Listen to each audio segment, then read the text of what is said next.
نحمده ونصلي على رسوله الكريم أما بعد أعوذ بالله من الشيطان الرجيم بسم الله الرحمن الرحيم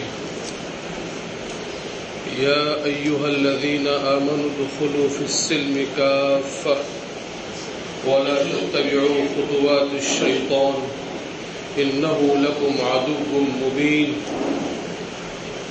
فإن زللتم من بعد ما جاءتكم البينات فاعلموا أن الله عزيز حكيم هل ينظرون إلا أن يأتيهم الله في ظلل من الغمام والملائكة وقضي الأمر وإلى الله ترجع الأمور صدق الله العظيم۔ میرے محترم مکرم دوستو، بزرگوں، اللہ تعالی نے ہمیں جس دین کو اپنانے کے لیے اور جس دین کو نظام زندگی اور مقصد زندگی بنا کر گزارنے کے لیے بھیجا ہے، وہ دین اسلام ہے۔ اسلام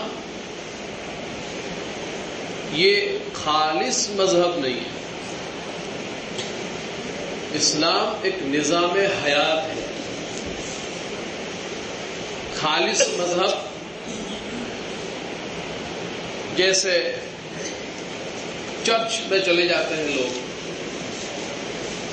تھوڑی اپنے رسم و رواج کے اعتبار سے عبادت کی، چرچ سے باہر نکلے، اب کوئی مذہب نہیں۔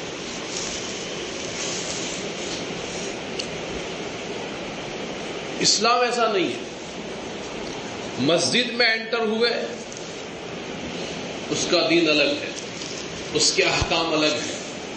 مسجد سے باہر نکلے، اسلام ختم نہیں ہوا، سٹاپ نہیں ہوا، اس کا تعلق اس کی زندگی سے ختم نہیں ہوا، سلسلہ جاری ہے۔ مسجد کے باہر کے احکام الگ،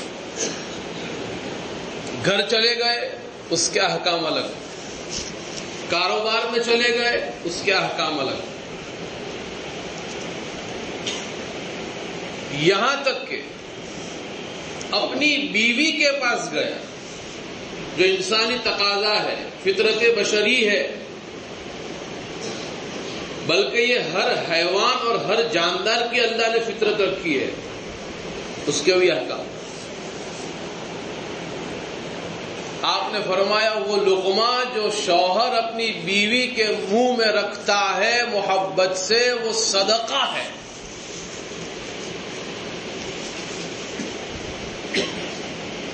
بیت الخلا میں گیا، دین سے رشتہ نہیں ٹوٹا، احکام ہے اس کے۔ نبی کریم صلی اللہ علیہ وسلم، ابو داؤد شریف کے شروع میں یہ روایت ہے کہ آپ علیہ السلام چھوٹے استنجا کے لیے نرم زمین کا انتخاب کرتے تھے پیشاب کرنے کے لیے، تاکہ چھینٹے اس زمین سے ٹکرا کر کپڑوں پر نہ گرے، بلکہ حضرت سلمان فارسی رضی اللہ تعالیٰ عنہ غالباً، ان کا کسی مشرک نے مذاق اڑایا یہ کہتے ہوئے کہ تمہارے نبی تم کو ہر چیز سکھاتے ہیں، حتی القراءہ، یہاں تک کہ پیشاب پاخانے کا طریقہ بھی تم کو سکھاتے ہیں۔ یہ بھلا کوئی سکھانے کی چیز ہے؟ وہ یہ سمجھتے تھے۔ حضرت سلمان فارسی رضی اللہ تعالی عنہ نے فخر سے یہ بات کہی کہ جی ہاں، ہمیں ہمارے نبی پیشاب پاخانے کا طریقہ بھی سکھاتے ہیں۔ یہ ہمارے لیے فخر کی بات ہے۔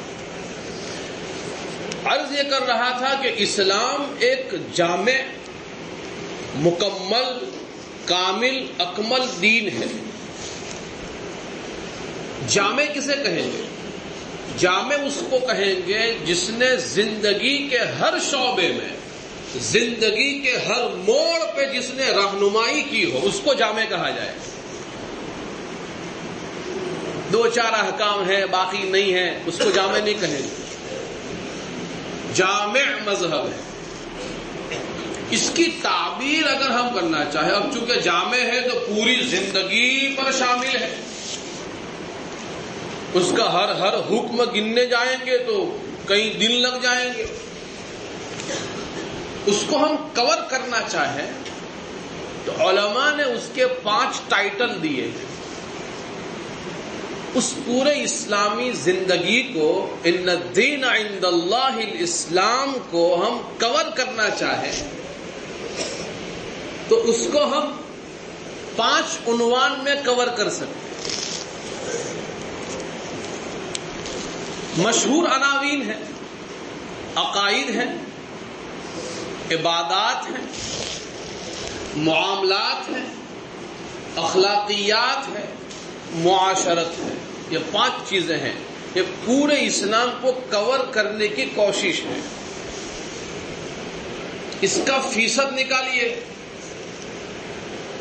20% بنے گا ایک شعبے کا۔ 5 حصوں میں تقسیم کیا ہے پورے نظام کو، اس کو کور کیا ہے، ایک کا بنے گا 20%، تو 100% ہو جائے گا۔ ایمان کلمہ پڑھنے کے بعد، اللہ کی وحدانیت کا اقرار کرنے کے بعد، رسول اللہ صلی اللہ علیہ وسلم کی رسالت کا اقرار کر لینے کے بعد انسان نے اپنے دل میں ایمان کا بیج بو دیا۔ بیج بویا ہے تو درخت نکلے گا، اور درخت کیا ہے؟ وہ اسلام ہے۔ اور سارے اعمال و اخلاق جو انسانی جسم سے، اس کی باڈی سے ظاہر ہوتے ہیں، وہ سارا اسلام ہے۔ جو بیج دل میں بویا ہے، دل سے جو اقرار کیا ہے، وہ ایمان ہے۔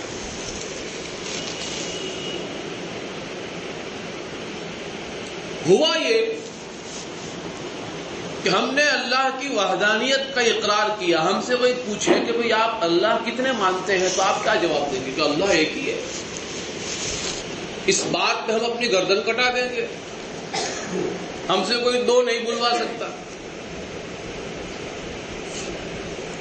عبادت کس کی ہے؟ کہ اللہ کی۔ یقین ہے، ایمان ہے، اندر بیج ڈال دیا، لیکن ہوا یہ کہ ہم نے اس کے درخت کو باہر نکلنے نہیں دیا۔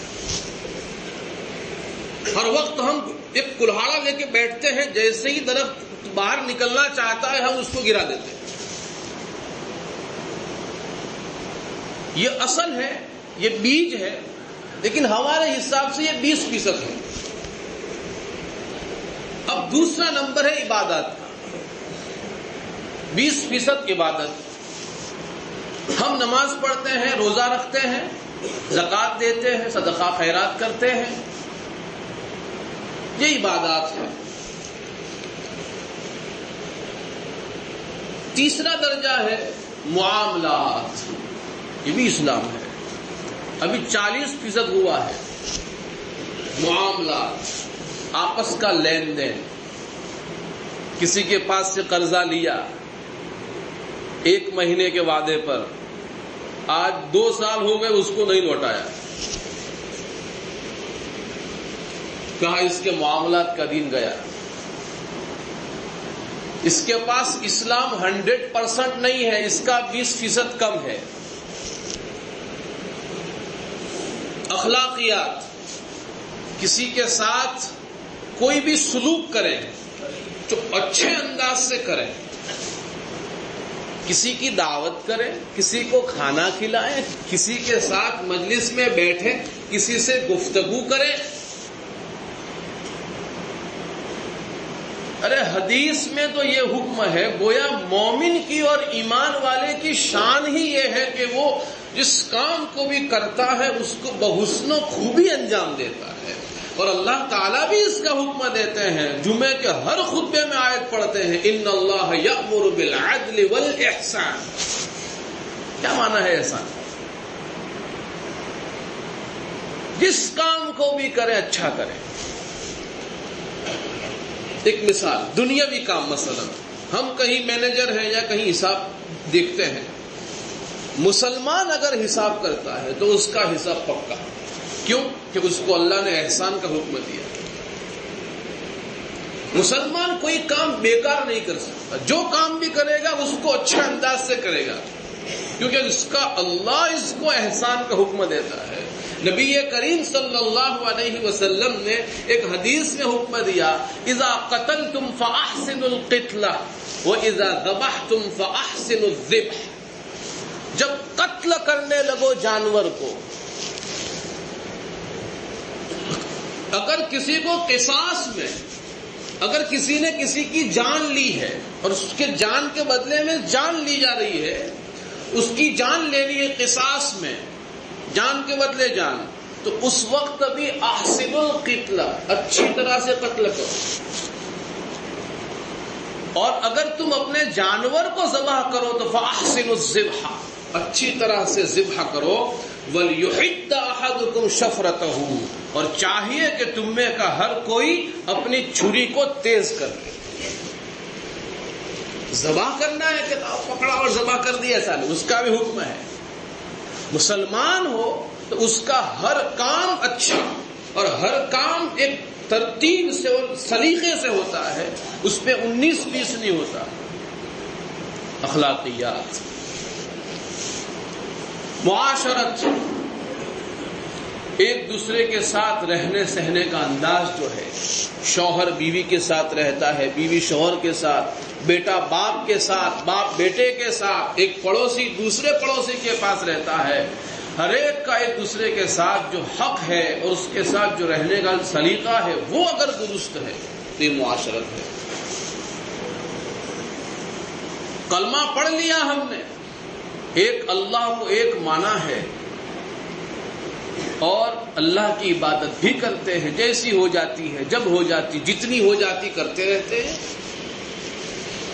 لیکن بقیہ جو 3 چیزیں ہیں، اخلاقیات، معاملات، معاشرت، اس کے 20-20% ہیں. اگر یہ 3 چیزیں ہمارے اندر نہیں ہیں تو ابھی 60% کی کمی ہے. ہم 40% کا اسلام اپنائے ہوئے ہیں، 60% کا اسلام چھوڑے ہوئے ہیں.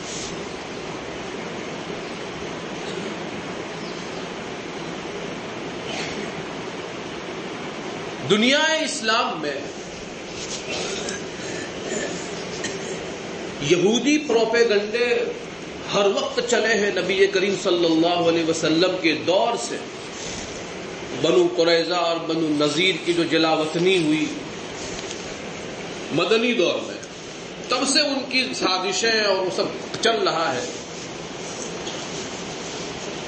ہر وقت ان کی طرف سے یہ پروپیگنڈا ہوتا ہے کہ مسلمانوں کو اسلام سے برگشتہ کر دیا جائے، ان کا رشتہ اسلام سے توڑ دیا جائے. اب وہ یہ کہیں کہ بھئی چلو ہم تمہارا رشتہ ایمان سے توڑنا چاہتے ہیں، تو اس کے لیے انہوں نے کوئی مختلف سازشیں مطلب اپنائی ہوئی ہیں اور ایسی غلط سلط چیزیں مارکیٹ میں رائج کی ہوئی ہے کہ مسلمان اسلام سے ہٹ رہا ہے دن بدن. وہ مسلمان کی زبان سے یہ تو نہیں کہلوا سکتے کہ اللہ 2 ہے، یہ تو نہیں کہلوا سکتے. لیکن اسلام جو مکمل نظام حیات ہے اس کو اس مکمل اسلام پر عمل کرنے سے غافل کیے ہوئے ہیں. ایسی سازشیں ان کی چل رہی ہیں اور مسلمان اس کا شکار ہو گیا ہے. اور ہم اسلام سے برگشتہ ہو چکے ہیں، اسلام سے ہم نے ہاتھ دھوئے ہیں. اسلام سے ہاتھ دھونے کا مطلب صرف یہ نہیں ہے کہ میں یہ اعلان کر دوں ابھی سے کہ بھئی دیکھو میں آج سے اسلام سے ہاتھ دھو رہا ہوں. کسی کو اسلام سے ہاتھ دھونا نہیں کہتے. ہمارے خیالات بدل جائیں، ہمارے رجحانات بدل جائیں، ہمارے چال چلن، ہمارا رسم و رواج، ہمارا ریتی رواج، ہمارا لین دین، ہمارا جینا اور مرنا، اگر یہ اس طریقے سے ہٹ جاتا ہے جو طریقہ نبی کریم صلی اللہ علیہ وسلم لے کر آئے ہیں تو یہ ہم اسلام سے برگشتہ ہو گئے.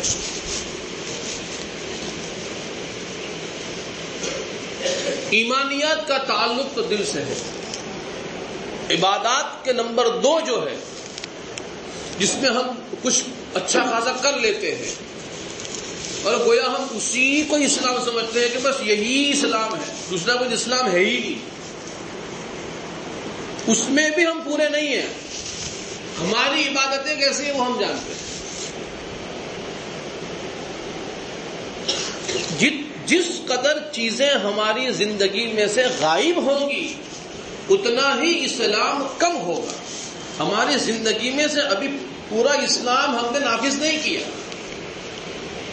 اگر ہم آپس کے اس مذاکرے میں میں آپ سے یہ پوچھوں اگر کہ کون شخص یہ چاہتا ہے کہ پوری دنیا میں اسلام نافذ ہو جائے, تو ہر شخص ہاتھ اٹھائے گا. میں چاہتا ہوں کہ پوری دنیا میں اسلام نافذ ہو جائے, ایک چپا اور ایک کونا باقی نہ رہے جہاں اسلام نافذ نہ ہو, اور آپ بھی چاہتا ہے. لیکن دوسرا سوال اگر میں یہ کروں کہ پوری دنیا میں اسلام نافذ کرنے سے پہلے کیا ہم نے اپنی اس 6 فٹ کی باڈی پر اسلام کو نافذ کیا ہے؟ یہ جانچنے کا وقت ہے.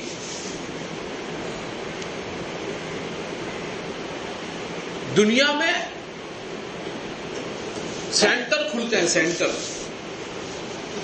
کمپنی میں جاب لینی ہو تو اس میں انٹرویو لیے جاتے ہیں, اور آپ اگر 19-20 ہیں یا یہ کہ پھر کمپنی کو انسانوں کی ضرورت ہے تو سینٹر لگائے جاتے ہیں کہ بھئی ہمارے سینٹر میں آئیے, 2 مہینے کورس کیجئے, ہم جس طرح آپ کو تعلیم دیتے ہیں اس طرح سے اس کی تعلیم لیجئے, اور پھر جب تیار ہو جائے تو پھر ہم آپ کو اپنی کمپنی میں کام کرنے کے لے لیں گے.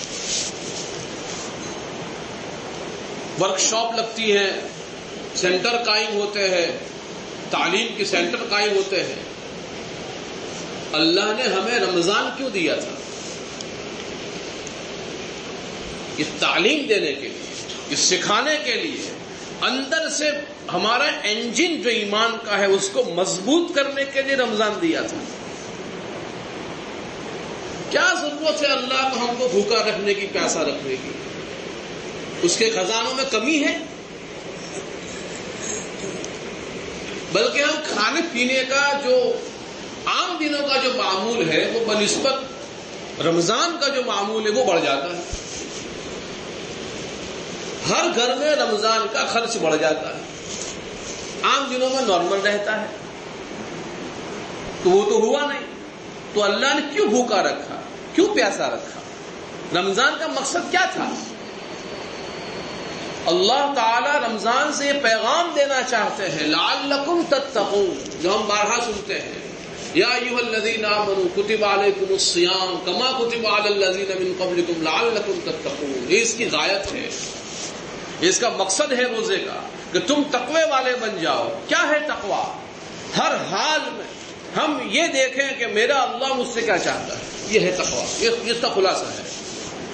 ایسے دنیا میں زندگی انسان گزارے جیسے کسی کے ہاتھ میں دودھ کا پیالہ ہو اور اس سے کہا ہو کہ یہاں سے وہاں پہنچا دو, اور وہ لبالب بھرا ہوا ہو, اور وہ راستے میں کیسے چلے گا؟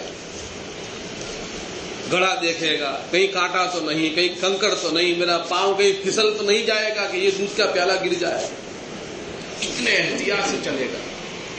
اس طرح چلنے کا نام اسلام ہے, وہ ہے تقویٰ. اگر ہم رمضان گزارنے کے بعد ہمارے اندر وہ چیز پیدا ہو گئی ہے تو ہم یہ سمجھے کہ ہم نے رمضان کے مقصد کو پا لیا. جتنے تعلیمی سینٹر کھلتے ہیں, ڈاکٹر بننے کے بعد اس کو پریکٹس کرائی جاتی ہے. جتنے بھی لوگ ہیں, کوئی بھی کام دنیا میں ہوتا ہے اس کی پریکٹس کرائی جاتی ہے, اس کو تربیت دی جاتی ہے. وہ پریکٹس اس لیے نہیں کروائی جاتی کہ بھئی جب تک آپ کو پریکٹس کروائی جا رہی ہے, یہ 1 مہینہ 2 مہینہ, اسی وقت تک آپ کو یہ کام اسی طرح کرنا ہے, بعد میں پھر نہیں کرنا. نہیں, اس کا مقصد یہ ہوتا ہے, اس ورکشاپ کا مقصد, اس تعلیمی سینٹر کا مقصد, اس تربیت کا مقصد یہ ہوتا ہے کہ ابھی جو کام تمہیں سکھایا جا رہا ہے جب تک آپ یہ کام کریں گے اسی طرح سے کرنا ہے. رمضان آیا, صبح سے لے کر شام تک سورج غروب ہو جاتا ہے, سورج نکلتا ہے ایسے صبح, پورا چکر کاٹتا ہے، لیکن سورج مسلمان کا روزہ نہیں توڑ سکتا. وہ تھک ہار کے روزے دار کے روزے کے سامنے تھک ہار کے آخر غروب ہو جاتا ہے. یہ مرد مجاہد اللہ کے لیے. کیوں بھائی، کیوں بھوکے ہو، کیوں پیسے ہو؟ کہ اللہ کے لیے. ارے بھائی ابھی تو گھر میں کوئی نہیں ہے، ٹھنڈا پانی رکھا ہوا ہے، پی لیجئے نا. کہ نہیں پیئیں گے. کیوں؟ کہ اللہ دیکھ رہا ہے. ہاں یہ چیز پیدا کرنی ہے کہ خالی بھوکے اور پیاسے میں اللہ دیکھ رہا ہے ایسا نہیں ہے. اپنے ماں باپ کے ساتھ برتاؤ جب کرو تب بھی اللہ دیکھ رہا ہے. اپنے بھائی کا حق مارو اس وقت بھی اللہ دیکھ رہا ہے. اپنی بہنوں کا حق دباؤ اس وقت بھی اللہ دیکھ رہا ہے. اپنے پڑوسی کو ستاؤ، اس کا حق دباؤ، اس کی جگہیں ہتھیا لو، اس وقت بھی اللہ دیکھ رہا ہے. بہنوں کی میراث سے ہڑپ لو، اس وقت بھی اللہ دیکھ رہا ہے. اپنے پارٹنر کے ساتھ غداری کرو، ₹1,00,000 کا نفع ہوا، آپ نے کہا 50,000 کا نفع ہوا ہے، اس وقت بھی اللہ دیکھ رہا ہے. یہ چیز پیدا کرنی ہے. وہ خالی رمضان کے اس دوپہر کے لمحے کے لیے تقویٰ پیدا نہیں کرنا. یہ ٹریننگ سینٹر ہے، یہ ورکشاپ ہے، یہ تربیت دی جا رہی ہے کہ باقی 11 مہینے اسی طرح گزارنا. ذرا سا غصہ آتا ہے ہم آپے سے باہر ہو جاتے ہیں، اور ہمارے منہ سے جو آگ نکلتی ہے اس میں نہ ہم چھوٹا دیکھتے ہیں، نہ بڑا دیکھتے ہیں، نہ بزرگ دیکھتے ہیں، اور نہ کسی معتبر شخص کو دیکھتے ہیں، اس کی عزت اتار دیتے ہیں. ذرا سا کوئی ہمیں یوں کر دے تو پھر کیا پوچھو. اینٹ کا جواب پتھر سے ہم دیتے ہیں. کچھ خیال نہیں کرتے کہ میرے اللہ نے زبان کے متعلق کیا حکم دیا ہے. کوئی خیال نہیں آتا ہمیں. میں خود بھی اس کا شکار ہوں. ہم سب ایک کشتی کا سوار ہیں. رمضان پورا گزر گیا، اللہ نے بھوکا رکھا یہ احساس پیدا کرنے کے لیے. کئی مقصد ہے رمضان کے، ہم کہاں تک بیان کریں گے. پوری باڈی فلٹر ہو جاتی ہے. کئی بیماریاں، یہاں تک کہ اطباء نے لکھا ہے، ریسرچ کرنے والوں نے باقاعدہ کئی سال تک، یہ میں آپ کو ہوا بات نہیں کہہ رہا ہوں، پوری کانفیڈنس اور یقین کے ساتھ میں کہہ رہا ہوں، بڑے بڑے ڈاکٹرز نے ریسرچ کے بعد یہ لکھا ہے کہ سال میں اگر انسان 20-25 دن روزہ رکھ لے، انہیں کیا معلوم اسلام میں 30 دن ہے. انہوں نے ریسرچ کرنے کے بعد یہ رپورٹ پیش کی کہ انسان سال میں 20-25 دن 10-12 گھنٹے بھوکا پیاسا رہے تو کینسر جیسی بیماری سے بچ جائے گا. پھر بعد میں معلوم پڑا کہ اسلام نے حکم دیا ہے کہ 12 مہینے میں ایک مرتبہ 30 دن، ایک مہینہ پورا، صبح صادق سے لے کے غروب آفتاب تک بھوکا پیاسا اور بیوی سے صحبت سے بچنا اللہ نے حکم دیا.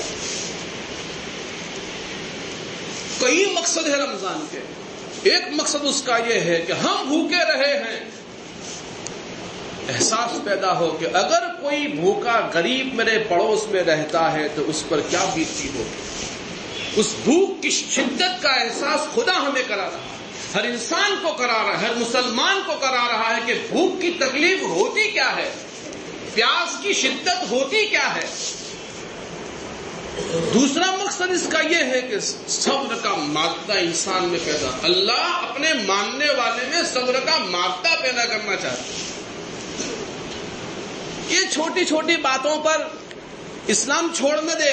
ہاں اس میں صبر کا مادہ، یا ایھا الذین آمنوا اصبروا وصابروا ورابطوا واتقوا اللہ لعلکم تفلحون. قرآن ہر جگہ صبر کا حکم دیتا ہے. مضبوط رہو، اپنے آپ کو ہلنے نہ دو. واستقم کما امرت، نبی جی کو حکم دیا کہ آپ ایسے سیدھے کھڑے رہیے جیسا آپ کو حکم دیا گیا ہے. سورۃ ہود میں یہ آیت ہے، آپ علیہ الصلوۃ والسلام نے فرمایا شیبتنی ہود، سورہ ہود نے مجھے بوڑھا کر دیا. مفسرین نے لکھا ہے یہی آیت ہے جس نے بوڑھا کر دیا. اسی کی طرف اشارہ آپ نے فرمایا ہے. اگر ہم اس ستون کے بارے میں کہیں کہ اس کو ایسے سیدھا رہنا ہے جیسا یہ کھڑا ہے، اس کو ہلنا ڈلنا نہیں ہے، تو یہ تو نہیں ہلے، اس لیے کہ یہ تو غیر متحرک شے ہے، اس میں جان نہیں ہے. لیکن انسان وہ سیدھا رہے، ادھر ادھر ڈاما ڈول نہ ہو، بڑی مشکل چیز ہے. 19-20 نہ ہو ذرا. اب ہم کیا کریں؟ باتیں بہت ساری ہیں، وقت ہو رہا ہے، میں ساری باتیں حذف کرتے ہوئے آخری بات کہہ کے اپنی بات ختم کروں. اب ہم کیا کریں؟ ہماری زندگی میں جتنا اسلام ہے اس پہ اللہ کا شکر ادا کریں. رمضان میں جتنی عبادتیں ہوئی اس پہ اللہ کا شکر ادا کریں، ناشکری نہ کریں. عبادت ہوئی نہیں، میں نے کہا روزے رکھے، روزہ نہیں رکھا افسوس ہے، لیکن اگر 30 روزے مکمل رکھے، تراویح پڑھی، میں جو بات کہہ رہا ہوں 30 روزے مکمل رکھے ہیں، تراویح پڑھی ہے، 5 وقت کی نمازیں پڑھی ہیں، اللہ سے دعائیں کی ہے، ذکر اذکار کیا ہے، قرآن کی تلاوت کی ہے، اور پھر یہ کہنا کہاں ہم نے کچھ کیا ہے، ہم سے کہاں کچھ ہوا ہے. اللہ کی ناشکری، اللہ نے اتنا سارا کرنے کی توفیق دی، ناشکری کر رہے ہیں ہم. بہت سے وہ ہیں جنہوں نے رمضان میں مسجد بھی نہیں دیکھی. ہمیں یہ اس کمی کا احساس ہو کہ مجھے اور کرنا چاہیے تھا، لیکن ہماری زبان سے یہ کہ ہم سے کچھ نہیں ہوا، یہ نہیں ہے. اللہ سے کہیں اللہ آپ کا بے حد شکر ادا کرتے ہیں ہم کہ آپ نے ہم جیسے گندوں کو اپنا روزہ رکھنے کی اس حکم کو پورا کرنے کی توفیق دی، ہمیں آپ کے سامنے رات کو کھڑا ہونے کی توفیق دی، آپ کا پاک نام ہمیں اس گندی زبان سے لینے دیا. ہم اس پہ اللہ کا شکر ادا کریں. ہم اللہ کے دیے ہوئے اس موقع کو، جو وقت ہمارے پاس زندگی میں باقی ہے، کس کے پاس کتنا ہے ہمیں نہیں پتا، جو وقت باقی رہا ہے اس کو ہم غنیمت سمجھیں. غنیمت سمجھنا اس لیے ہے کہ جتنا اسلام ہماری زندگی میں سے کم ہے، اسلام کا جو شعبہ ہمارے اندر سے نکلا ہوا ہے اس کو ہم اپنے اندر لانے کی پوری کوشش کریں. یہ ہمارے دعوت و تبلیغ کی جو محنت ہے یہ کس لیے ہے؟